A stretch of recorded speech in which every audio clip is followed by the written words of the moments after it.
नमस्ते बच्चों, my self Jaiswal sir. हम पढ़ रहे हैं electric charges and fields, class 12 physics.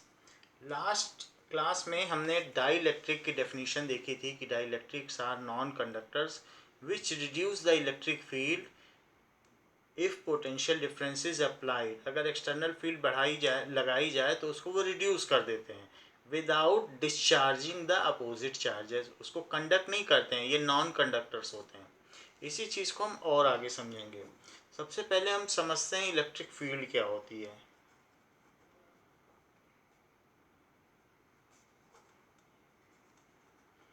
जैसे कि अगर कोई भी अर्थ में हम 1 kg का कोई मास रखें तो 1 kg की जो चीज़ होती है वो अर्थ की ओर, अर्थ के सेंटर की ओर एक फोर्स लगता है उस पर, जिसको कि वेट कहते हैं।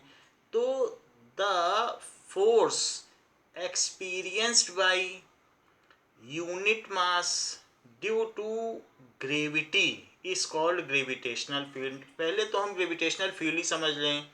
Force experienced by unit mass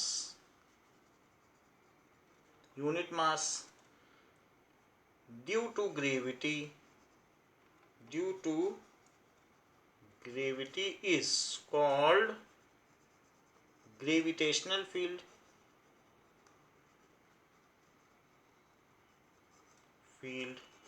तो अगर हम देखें तो ये जो ग्रेविटेशनल फील्ड है किधर लगती है? It is in the direction of line joining the centre of object to the centre of earth. हम यहाँ अर्थ का केस ले रहे हैं, वरना कोई भी सेलेस्टियल बॉडी हो सकती है। It is in the direction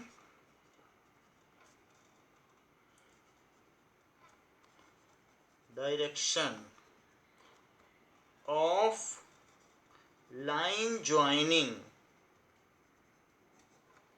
center of object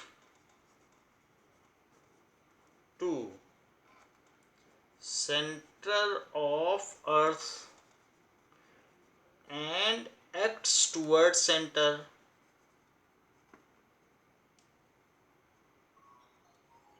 और ये सेंटर की ओर लगती है।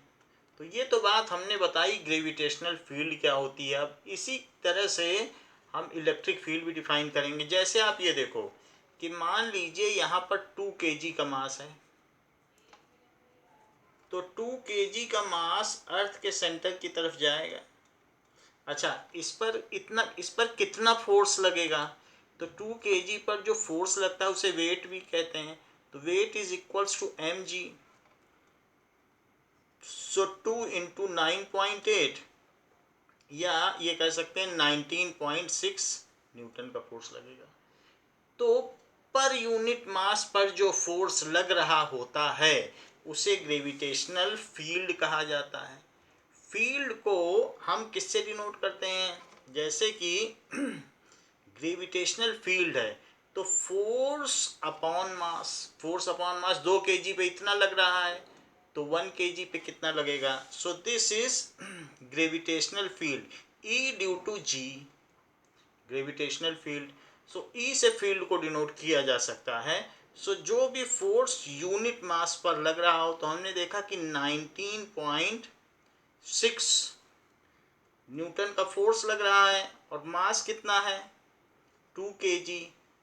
तो ये हो गया 9.8 न्यूटन पर kg।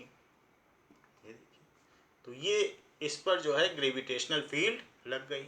तो हम ये देख सकते हैं कि अगर अर्थ है तो अर्थ के चारों तरफ एक फील्ड है, और वो फील्ड क्या करती है? किसी न किसी मास को, जो भी मास रखा जाता है उसको वो अपनी ओर अट्रैक्ट करती है। तो अगर आप मास रख दोगे तो अट्रैक्ट कर लेगी। तो ऐसा नहीं है कि अगर जहाँ मास नहीं रखा है वहाँ फील्ड नहीं है, फील्ड तो होती है। और जब भी मास रखोगे तो आपको पता चल जाएगा कि वहाँ फील्ड है। तो यहाँ पर जो फील्ड मौजूद है अर्थ के चारों ओर, वो 9.8 न्यूटन पर केजी की फील्ड है। आप क्या समझते हैं इसमें कि अगर 1 केजी का मास रखोगे तब फील्ड ज़्यादा है कि 2 केजी का रखोगे तब ज़्यादा है? तो दोनों ही केसेस में इक्वल है, क्योंकि 2 केजी का रखोगे तो फोर्स ज़्यादा लगेगा और फील्ड का फार्मूला होता है फोर्स बाय मास। तो इसलिए जब फोर्स खुद ही, फोर्स यानी weight, weight is equals to mg, तो मास मास कट जाएगा, g बच जाएगा। तो Eg is nothing but g, जिसको हम ग्रेविटेशनल एक्सेलरेशन कहते हैं, वही ग्रेविटेशनल फील्ड है। तो यहाँ हम देख रहे हैं कई चीज कि अर्थ में एक फील्ड होती है जो अर्थ के सेंटर की तरफ डायरेक्टेड होती है। कोई भी चीज अगर आप रखोगे तो अर्थ के सेंटर की ओर आती जाएगी, और जहाँ पर कुछ मास नहीं होता वहाँ भी फील्ड होती है। हाँ, अगर आपके पॉकेट में 1 केजी का मास है तो आप ला करके और कहीं पर रख करके उस पर जो फोर्स लग रहा है आप उसे एक्सपीरियंस करिए और पता कर लीजिए वहाँ फील्ड क्या है। So gravitational field is the force experienced by unit KG mass. अब हम देखें इलेक्ट्रिक फील्ड क्या है। It is electrostatic force. It is electrostatic force experienced by +1 coulomb charge. यानी आप ये कह सकते हैं कि unit positive charge. So it is electrostatic force experienced by 1 coulomb charge, unit positive charge. It is vector quantity.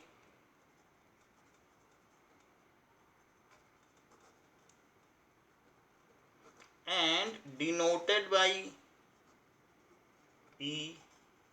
इसको E से denote करते हैं।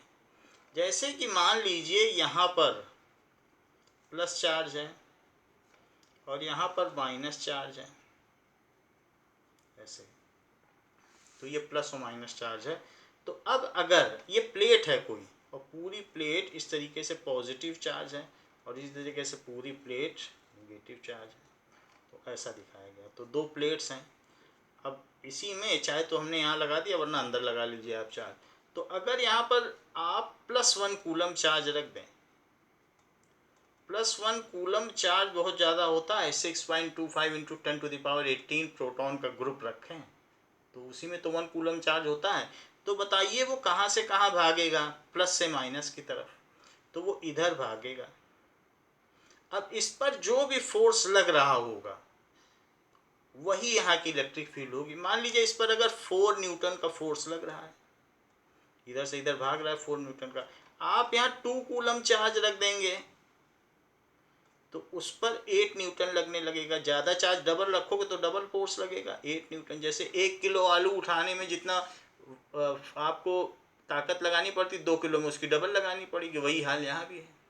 तो इस तरीके से 2 न्यूटन पर, यहाँ पर 2 कूलम पर 8 न्यूटन का। तो जो electrostatic force experienced by unit charge, तो इलेक्ट्रिक फील्ड क्या है? It is force acting per unit charge. तो फोर्स यहाँ कितना है?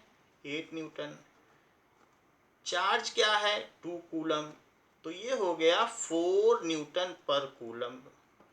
तो यूनिट क्या हो गई इलेक्ट्रिक फील्ड की? न्यूटन पर coulomb. Its unit is Newton पर कूलम। तो ये इलेक्ट्रिक फील्ड की यूनिट हुई। और कहीं पर भी रखो आप देखोगे ये यहाँ से यहाँ भागेगा पॉजिटिव चार्ज, क्योंकि जो प्लस चार्ज पे लगने वाला फोर्स है वही तो फील्ड है। तो ये डायरेक्शन हो गई फील्ड की।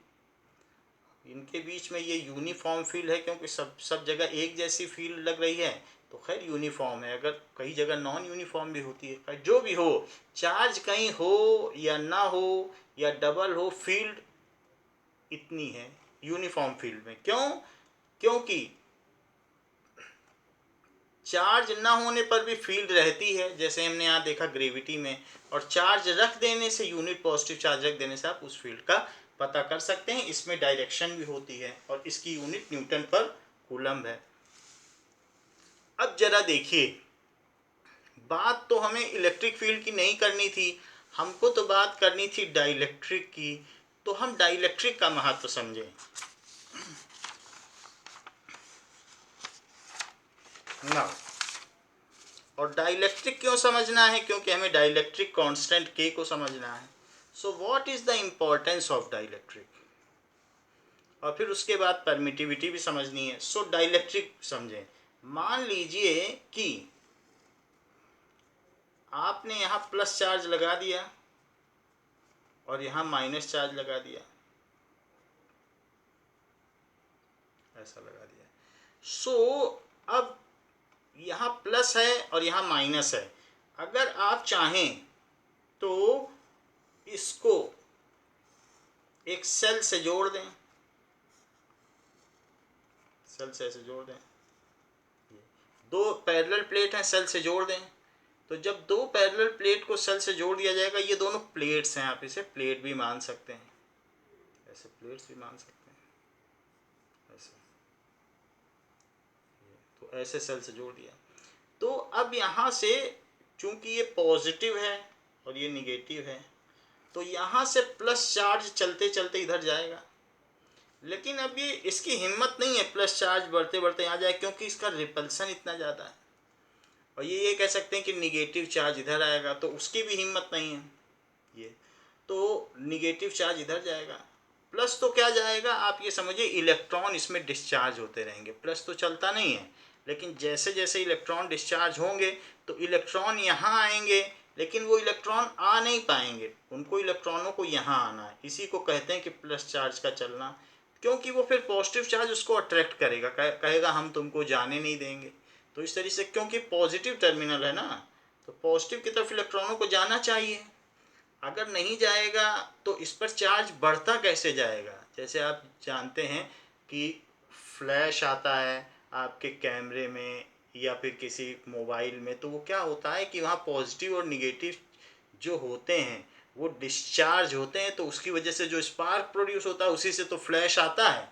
तो ये एक तरीके का कैपेसिटर है, इसमें अपोजिट चार्ज दोनों एंड पर है, और जब भी टच करा दिया जाए इन दोनों को तो स्पार्क प्रोड्यूस हो जाएगा। ऐसे कैमरे में फ्लैश आता है।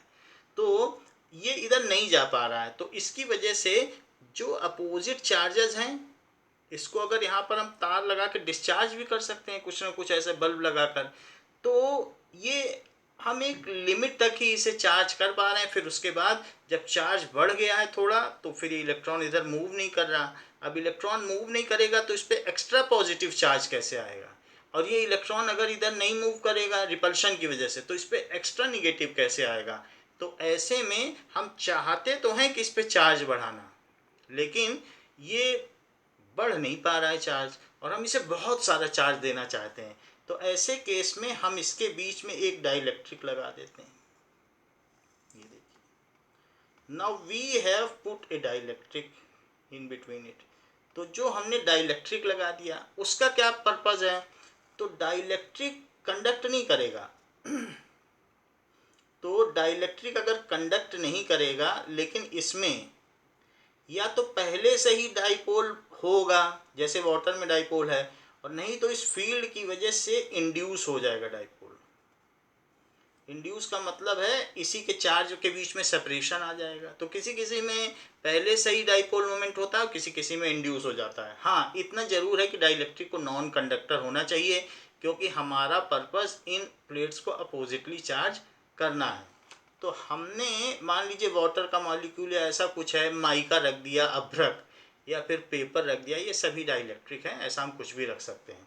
तो यहाँ पर माइनस है तो इधर ये प्लस हो गया, ये माइनस। मान लीजिए पहले से ही इसमें दो पोल हैं प्लस और माइनस के, तो वो उनका रीओरिएंटेशन हो जाएगा, वो घूम जाएंगे, और घूमने की वजह से यहाँ प्लस इसकी तरफ हो जाएगा, माइनस इसकी तरफ। ऐसा सभी मॉलिक्यूल्स में होगा, जैसा एक वाटर मॉलिक्यूल में होगा वैसा सभी में होगा।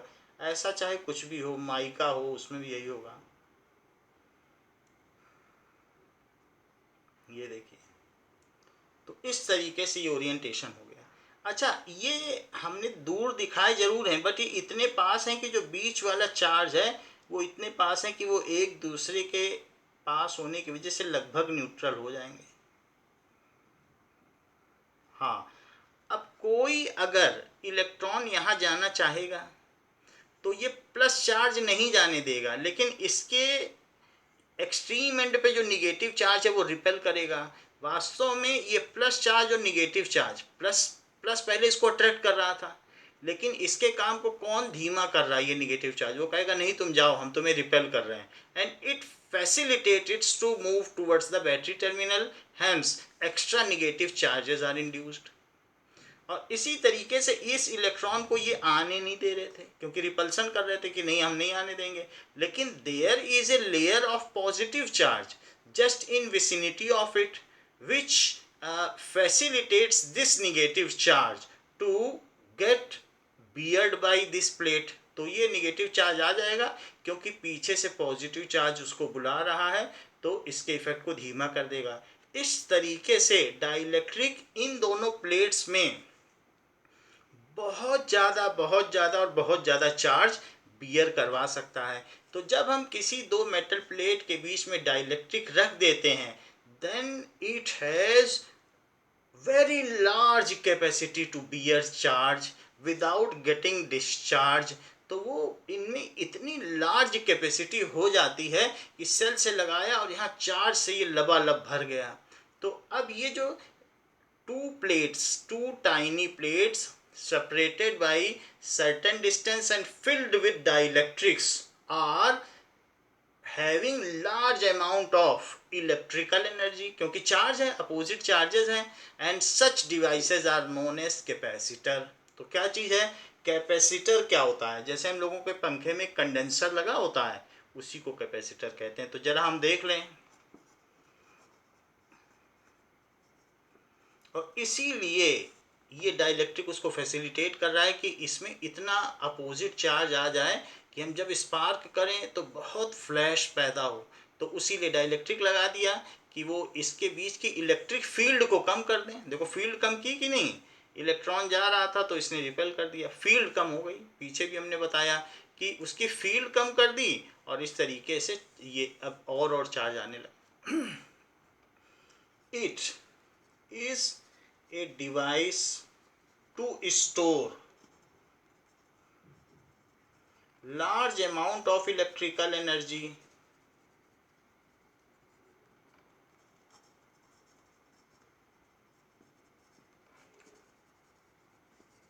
in which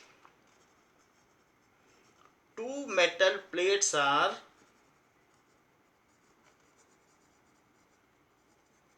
separated by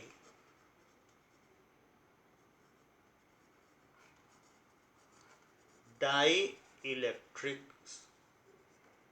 जो डाई इलेक्ट्रिक से सेपरेट हों, तो ये कैपेसिटर है। तो लार्ज अमाउंट ऑफ इसमें इलेक्ट्रिकल एनर्जी स्टोर की जा सकती है, तो ये चीज़ कैपेसिटर कहलाता है। तो ये जो डिवाइस बीच की आपको दिख रही है, ये पूरी की पूरी डिवाइस अब कैपेसिटर है। सो दिस इज ए कैपेसिटर जिसमें इसने एनर्जी स्टोर कर दी। अब हमने आपको डाइलेक्ट्रिक के बारे में तो बता दिया। Now what is dielectric constant?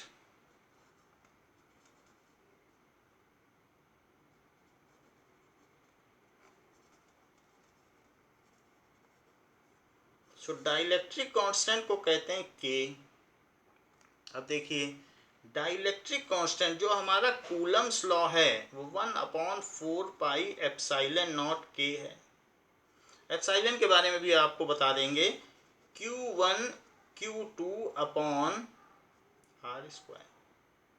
So what is epsilon? तो दो चीज बतानी है आपको, एक है परमिटिविटी बतानी है और एक डाइलेक्ट्रिक कांस्टेंट। तो सबसे पहले परमिटिविटी समझिए।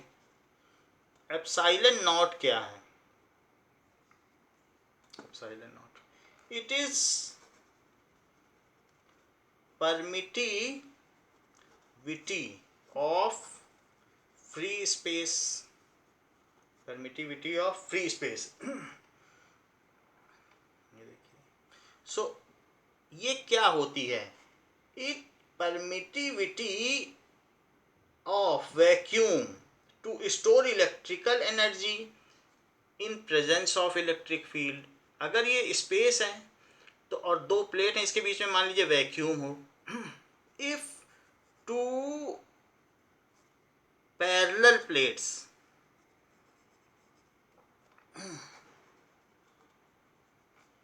जो पैरेलल प्लेट्स हैं, ठीक है, bearing opposite charge are separated by a distance and kept in vacuum, separated by a distance and kept in vacuum, then charge, इसमें जो भी इलेक्ट्रिकल एनर्जी है, मान लीजिए बीच में कुछ ना होता, सिर्फ दो पैरेलल प्लेट होती, बीच में कोई मीडियम ना होता, डाइलेक्ट्रिक ना होता, दो पैरेलल प्लेट होती, then the electrical energy stored by such system is called permittivity of free space. अगर वैक्यूम में है तो उसको कहेंगे भाई ये तो उसकी परावैद्युतशीलता है। परमिटिविटी का हिंदी मीनिंग होता है परावैद्युतशीलता।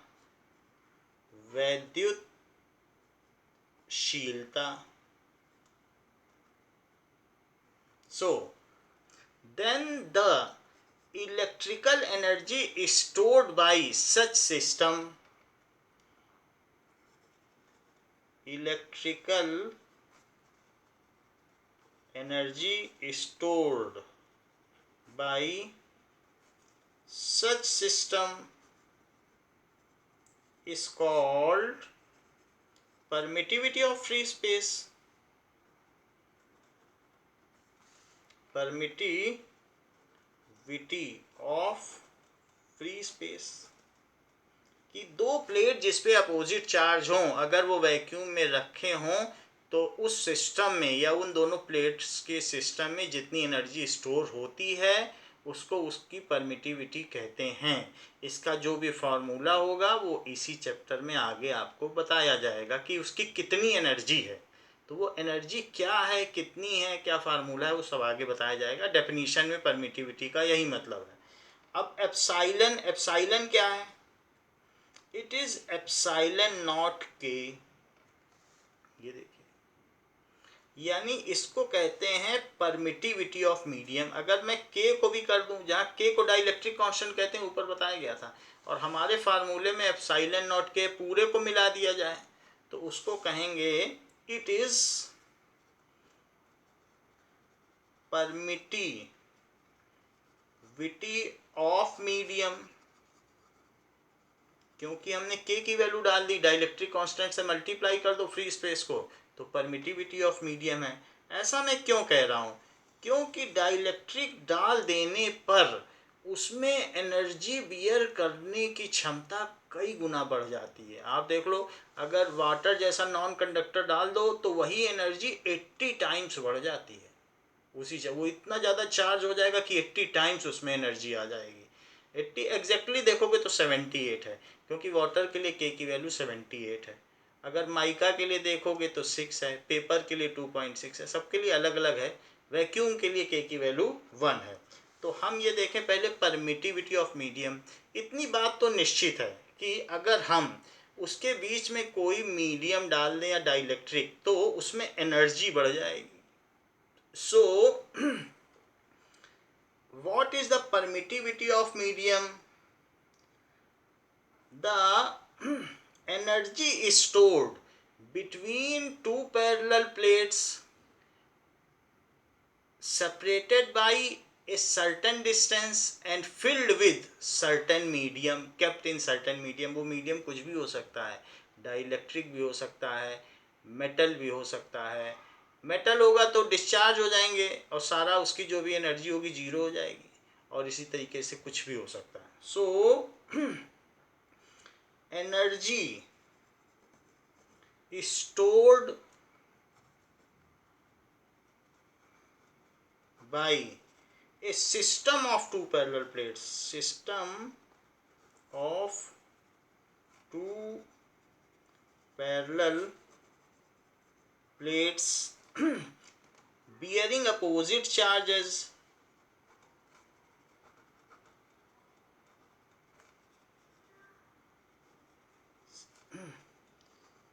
separated by dielectric, separated by dielectric, क्योंकि डाई इलेक्ट्रिक का ही मीनिंग है। मेटल रख दोगे तो कोई मतलब नहीं है, क्योंकि आप प्लेट में एनर्जी स्टोर करना चाहते हो, वो डिस्चार्ज कर दे तो फायदा क्या हुआ। So is called permittivity of that medium, तो उसको परमिटिविटी ऑफ दैट मीडियम कहेंगे। अगर हम इस के की बात करें तो इसको क्या लिख सकते हैं, तो के जिसको कि डाइलेक्ट्रिक कांस्टेंट कहते हैं, it is epsilon upon epsilon not, ये लिखा जा सकता है। So dielectric constant is the ratio of permittivity of a medium to the permittivity of free space. कि हम ये जानते हैं कि फ्री स्पेस में उतनी एनर्जी नहीं थी, और मीडियम में देखो वाटर रखने से 80 गुना बढ़ गई, तो वाटर के लिए डाइलेक्ट्रिक कांस्टेंट 80 माना गया। कि अगर वाटर डाल दिया जाए तो बैटरी उनको इतना ज़्यादा चार्ज कर देती है। क्यों चार्ज कर देती है, क्योंकि उन दोनों प्लेट्स के बीच में वो इलेक्ट्रिक फील्ड को 80 गुना कम कर देती है, और चार्जेस फिर अपने अपने प्लेट्स की ओर मूव करने लगते हैं। तो इस वजह से so what is dielectric constant?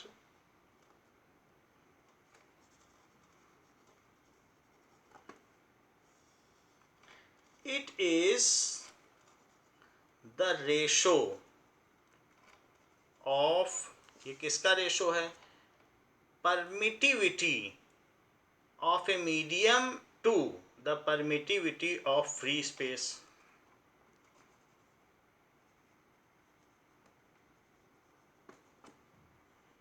Of a medium to permittivity of free space for same system of charges। वही चार्ज रखा जाए, लेकिन एक बार मीडियम के साथ रखा जाए और एक बार फ्री स्पेस। तो एक बार डाइलेक्ट्रिक के साथ रखो तो बहुत ज़्यादा चार्ज हो जाएगा, और इसमें रखोगे तो नहीं होगा, एक्स्ट्रा चार्ज जाएगा तो रिपेल कर दिया जाएगा, भगा दिया जाएगा। तो इस केस में बहुत एनर्जी होती है, और परमिटिविटी तो एनर्जी ही है, एनर्जी स्टोर्ड। तो हम देखते हैं कि डाइलेक्ट्रिक कांस्टेंट ये चीज़ होती है। अब और देख लें कि हमारा फार्मूला क्या है डाइलेक्ट्रिक कांस्टेंट को, और समझें। F is equals to 1/4 epsilon naught के Q1 Q2 upon R square. अगर मैं के उधर ले जाऊं, कैपिटल के है ये, सो ये क्या हो जाएगा, तो F तो यहाँ है ही है, और के भी उधर ले गए, तो 1/4 epsilon naught Q1 Q2 upon R square. अब ये जो चीज़ रह गई, यहाँ पर कहीं भी कोई मीडियम नहीं रह गया, क्योंकि ये फ्री स्पेस है, या वैक्यूम में लगने वाला फोर्स है। क्योंकि एप्सिलॉन नॉट सिर्फ लिखा है तो वैक्यूम में लगने वाला फोर्स है। तो एफ के is equals to F naught. F naught का मतलब कि इलेक्ट्रोस्टैटिक फोर्स इन वैक्यूम। तो के क्या हो गया, एफ नॉट बाई एफ। अच्छा, आप मुझे बताइए कि ये प्लस चार्ज है और ये माइनस चार्ज है, और इसके बीच में अगर मैंने डाइलेक्ट्रिक रख दिया, ऐसे डाइलेक्ट्रिक रख दिया, तो डाइलेक्ट्रिक रख देने पर फोर्स कम हो जाएगा कि बढ़ जाएगा, जरा ये देखें। हमने आपको बताया था इलेक्ट्रिक फील्ड घट जाती है ना। अगर डाइलेक्ट्रिक रख दिया जाए तो इलेक्ट्रिक फील्ड, जैसे यहाँ प्रोटॉन रखो तो प्रोटॉन प्लस से माइनस की तरफ भागेगा, तो बाहर की फील्ड प्लस से माइनस की तरफ इधर हुई, और अंदर ये बीच वाले चार्ज एक दूसरे को डिस्चार्ज कर देंगे, और फिर अंदर बचा ये प्लस और ये माइनस, तो अंदर की फील्ड ये हुई। फील्ड कुछ नहीं है, यूनिट कूलम्ब पर लगने वाला फोर्स ही तो है। तो अगर दो तरीके हमने बताए, एक तो कुछ ना रखा जाए तो इसके बीच में बहुत ज़्यादा फोर्स होगा प्लस चार्ज पे, और अगर कुछ रख दिया जाए तो वहाँ फील्ड ही नहीं है, एक दूसरी फील्ड को वो काट रहा है, तो इस पर लगने वाला, अगर उसी प्रोटॉन को रखोगे तो ये बाहरी चार्ज कहेंगे तुम उधर जाओ और अंदर वाले चार्ज कहेंगे तुम इधर जाओ, तो वो उसके ऊपर जो लगने वाला फोर्स है वो कम हो जाएगा, क्योंकि एक्सटर्नल चार्जेस उसे उधर भेजना चाहते हैं, इंटरनल चार्जेस इधर भेजना चाहते हैं, तो फोर्स भी इस केस में ज़्यादा है, इस केस में कम है। यानी वैक्यूम में सबसे ज़्यादा फोर्स लगता है और मीडियम में कम लगता है। तो ये कहा जा सकता है dielectric constant is the ratio of electrostatic force acting between a system of charges in free space to the force acting in medium. Dielectric constant is ratio of electrostatic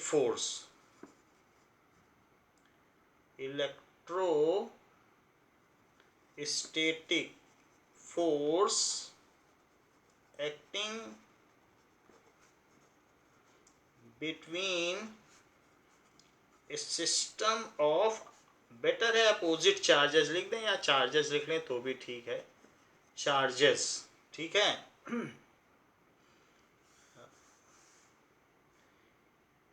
in vacuum to the force acting in medium, in vacuum to the force acting in medium, ये चीज़ है। मान लीजिए इस पर कुछ force act कर रहा है और Q चार्ज है, तो क्या आप ये बता सकते हैं कि इस पर फील्ड कितनी लग रही है? फील्ड F/Q, यानी पर चार्ज, पर यूनिट चार्ज पे जो फोर्स लगेगा वही तो फील्ड होगी। तो अब हमारे पास जो ये फार्मूला है F0/F, force in free space to the force in medium, medium में तो कम फोर्स लगेगा क्योंकि बाहर वाले चार्ज इधर भेजना चाहेंगे, अंदर वाले इधर, तो उस पर फोर्स कम लगेगा।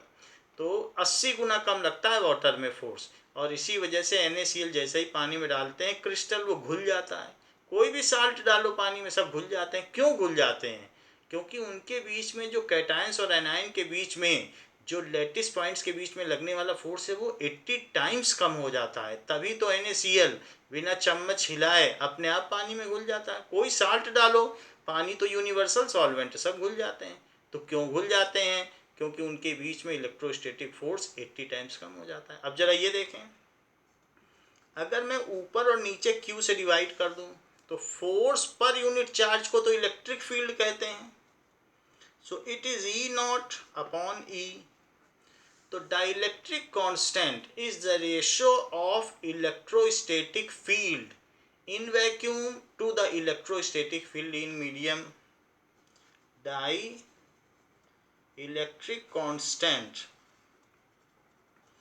is the ratio of electrostatic field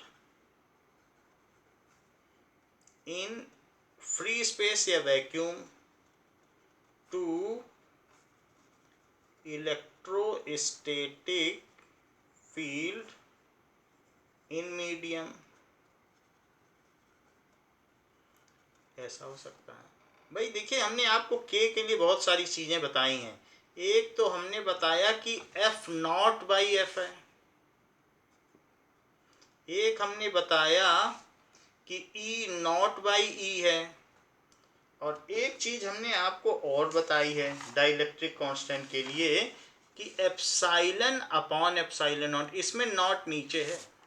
क्यों ऐसा है? क्योंकि चार्ज के मामले में डाइलेक्ट्रिक रखने पर चार्ज 80 गुना बढ़ जाता है। परमिटिविटी तो चार्ज है ना, किसी भी दो प्लेट के बीच में total charge, electric charge stored. तो इसमें ये है फील्ड इस केस में आप देखेंगे वैक्यूम के बीच में फील्ड ज़्यादा होती है, जबकि डाइलेक्ट्रिक रखने से कम हो गई। डाइलेक्ट्रिक रखने से उनके बीच में फोर्स कम हो जाता है। तो ये सारी चीज़ें हैं। तो इसलिए K के लिए इनमें से कोई भी फार्मूला या कोई भी डेफिनेशन इस्तेमाल की जा सकती है। बाकी आगे की जो डेफिनेशंस हैं और जो इसके आगे का पार्ट है वो हम अगले चैप्टर में बच्चों बताएंगे। इस क्लास के लिए इतना ही। थैंक यू बच्चों।